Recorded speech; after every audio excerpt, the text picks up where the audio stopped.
Good day, Age of Nations audience members. I'm Daniel DanQ Quick, and this is the commentary for episode 109. I am joined by...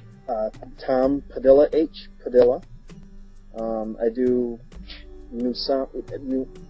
How do you pronounce his name? Nuisant? Nuisant? Nuisant, Nuisant or Nuisant, either or is accepted. Okay. I do the commentary. I do the voice of at least one of those guys, either Nuisant or Nuisant.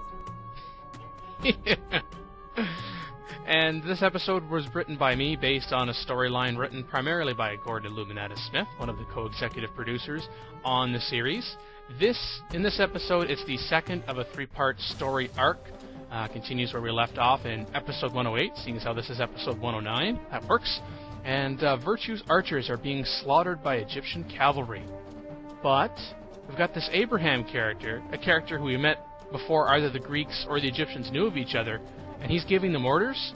Does this make sense?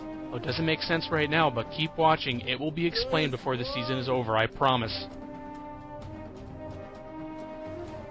And of course, Tom's now thinking, yeah, right.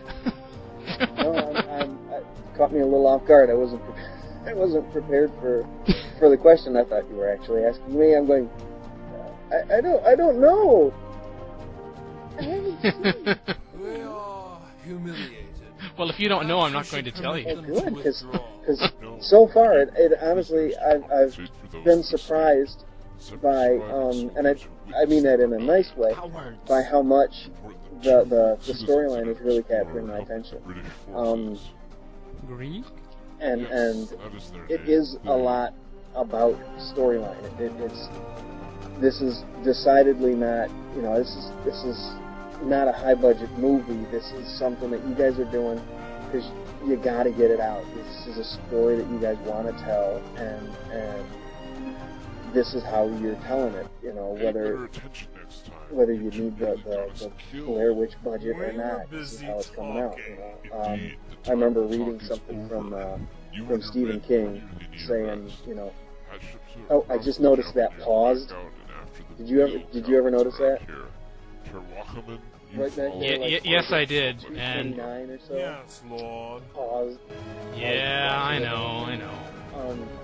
Which shows, I mean, I know that could have been gotten out, but it kind of gives away how hard whomever it is that's doing this up is trying to keep the on-screen action relevant to what's being said or who's talking. I mean, even to the point where in a little while we're going to come up on a scene where there's 4 people talking to Trigger and Marsh, and they actually have 4 workers standing in such a way that it looks like those 4 are addressing the army and such. It looks like a faraway view of what they're doing, and it really is some great links going through. See the armies talking to each other, and I love that the voices right here actually coincide with the people raising their spears. A lot of work went into doing some of this synchronization, or a lot of luck. Your attack. Our attack. I think it can be a combination thereof, but I mean, if, of course, the general audience wouldn't know this, but you would have seen this to some degree in terms of the excerpts from the script, but especially when it gets to be battle scenes, I am ridiculously detailed, and I say, okay, this is the kind of unit I want to see, the number of units I want to see, here's where I want them to move to generally, and here's what I want the setting to be like. And Stan just takes it, does not complain, and produces every single time. Takes the audio track, takes the script, and he takes it in stride. And between that and the live actor shots that we see, because of course, we can only zoom in so far, as has been talked about in previous commentaries, but something that I did not appreciate when we started this series is you don't have to be zoomed in all of the time to the maximum that you can. Because that battle scene that we saw there before that lasted for a very short time that was zoomed out, trying to give you a perspective of just how massive that scene is, and along with the music as well. I mean, I tried to convey, especially at the beginning, like the sense of urgency, and then the realization that, you know, Virtue's plan of attack not only failed but has backfired. And then right there with the live actors there with Marsha, I mean, those people were all filmed at different times. But through the wonders of post-production, it looks like that they're all there having a party, or arguing, or whatever it is that they're doing. The screening on Marsh is really quite good. And some of the people I can actually see the halo. And Trig, you can actually see Flash. And I don't know what happened there. There's a one-frame darken of him. And but there's quite a few of the live actors where I don't know if he's not keying. I can tell he's not keying because there's his halo. But I don't know if he's rotoscoping or what. But it's really quite good. They are falling in line as well they should. Lieutenant, did you not advise? I don't know. Stan doesn't tell me all the secrets. I try, but you know. He's like, well, Dan, if I tell you all my secrets, then I'll be out of a job, and I'll be like, oh no, you won't. I know how to do it. Keying is easy. Rotoscoping is hard. You have to actually trace everybody's outline, frame by frame, and get as close to it as humanly possible. And if you accidentally cut a chunk off, you're gonna hack out a piece of someone's cheek or something, and you'll look all deformed. Rotoscoping is really hard. I'll take your word for it, because I haven't even tried. And I mean, it's the same kind of stuff that they use for the lightsaber routines and stuff like that in Star Wars. I mean, they use rotoscoping. They actually go through and paint the lightsabers frame by frame. That is the professional way to do it, man. That's the way to do it. See, this is a scene I was talking about with the people. And look, he's got his hand up. Watch when it snaps back. The guy in the middle has got his hand up. Now, it's one of those pre-animated stretches, but it looked really, it looked combined. It looked like that was supposed to have gone that way. Whether he went out of his way to put that particular clip on top of the guy stretching, or whether he just accidentally did it right. Either one is fine with me. It looked really like a lot of work has gone into this, and that's one of the things that I marvel at when I watch it is. I mean,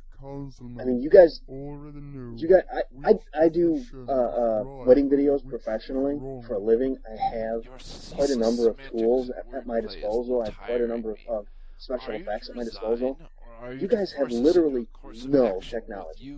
I mean, you've got the free stuff from Windows Movie Maker and the free stuff from Audacity, and you guys still managed to put this thing together and come out with something that is watchable. There's a pause again. Sorry. There now. Was that so very difficult? I wondered if that was gonna come up again. Very possible. I mean, look at the one thing that strikes me, the sets in the live actors. There's pillories and plants and outside areas and people marching by, and I mean, there had to have been 8 people that have helped him with this, and somehow he's got a cast of like 45 or 50. It's really impressive, the lengths that are gone to. And I don't know what those red and yellow lines were. Was that some special effect in the game or something, or? No. That's actually the border between the nations. Which is one of the things that I wanted to ask you. Has this game already been played and this is a playback? Or do you write this as the game is going on? Is someone playing this game? And tore their throats apart? Did you not see how they appreciated the triumph? Yes, what's happening is Stan is playing the game, and he's using HyperCam, another piece of software to capture the footage while this is going on. So he's capturing it live. It's not a playback, and I don't know if he's listening to the soundtrack while he's filming it, or reading the script, or a combination thereof. But that's how that's accomplished. You know, there's this part here is, you know, there's dialogue.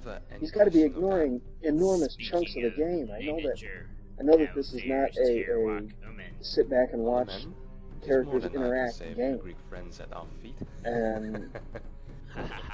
And I'm just wondering how, you know, he must be very good at playing the game, because I would never be able to, you know, to sit and ignore the entire rest of my game while I sat here and watched these guys pace back and forth and be bored, essentially, in game terms. It has produced some interesting results. The idle animations with some of the characters, for example, like sitting down on the ground and stretching, and you know, sometimes it doesn't seem to fit. But I mean, one of the reasons why we incorporated like the live actor shots, as I've said before, is because we can't zoom in on people's faces, and we want to be able to get those facial expressions, for example. And so originally that was to address a negative to become a neutral. But now, at least in my view, it's become a positive in that respect. And I'll just mention briefly on the content. We were seeing a scene there earlier where the Egyptians were executing a few of the captured Greek archers, and I played with whether or not to leave that in there, but decided for the purposes of the story, we had mentioned Egyptian cruelty in the past, but we hadn't seen it. And similarly, that pyramid that we see right there in that Egyptian city, that was built with British and Greek slaves, and which was seen in an earlier episode. So again, trying to tie back as much as we possibly can to previous episodes, because I hope that people who are watching this show are actually not starting with episode 101 for reasons that I don't talk about in polite company sometimes, but get into the story here, and then as much as I can relate to the past episodes without, you know, retelling the episodes over again. That's one of the things that I was mentioning to you earlier when we were speaking off camera, is the complexity, how to address the complexity of this kind of storyline and still maintain some kind of following, because people have got to be able to basically to drop in and join up and say, yeah, this is something I want to watch from here on out. You can't make them have to go back through time and all eternity and watch every single last one of them just to figure out what the heck is going on. But by the same token, you want to have an actual story there. It needs to be complex to keep their interests. So, you know, which way are we going, and how do we address, you know, both sides of that, keeping it interesting for people who are just showing up, and keeping it interesting for people who have sat through this whole thing. And I honestly think that you guys have taken a better stance of, I'm going to make a good story. If you want to see the story, go ahead and watch the story. But I'm not going to compromise just because I want a couple of people to you know, I'm not going to turn it into, you know, Buffy the Vampire Slayer just because a couple of people need to see one more episode of it. Don't want to go back and see, you know, don't want to go through the trouble of going back and seeing stuff. You guys are saying, no, this is a complex story. I'm going to treat it the way it needs to be treated, which you gotta, you gotta respect. I mean, this is a long and drawn out process. It could just, yeah. Yeah, I mean, you know, sorry, yeah, we're doing very well, keeping to our release schedule, an episode every 3 to 4 weeks. We're kind of back into about 15 minutes for each episode. A lot of machinimas. Each episode is 3 or 4 minutes long. And there are lots of other machinimas that I watch that I really enjoy, and they serve very well for 3 or 4 minutes. And they do have kind of a longer story, but because of how complex the story is, we want to be able to treat it so that when you watch an episode, it's not, okay, we're just going to get into a little bit of the story, and then I've got to wait another week or two in order to be able to watch the next segment. Right there, and I love the part, just real quickly aside, but now is hardly the time for pleasantries. I like the part that you used. The first part of what I said was in English, and the second part of what I said was in a French accent. Because I didn't know how you wanted the lines read, so I kind of read them, like, you know, one with just a straight American accent, and one with kind of a French accent, because I didn't know, again, going back to the name, I didn't know if Mousson or, you know, it made me think of someone French. And I got an email back saying, you know, I don't care which one you use, you know, thanks for, we'll figure it out. And you used one of each, which I thought was great. Well, thank you very much, Tom, for joining me, and hope to have you back at some point. I'm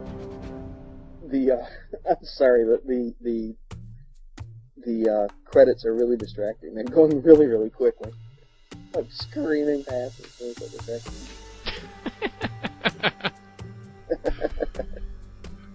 Who watches credits? Who cares who put it together? Just put out another one, you lazy bumps.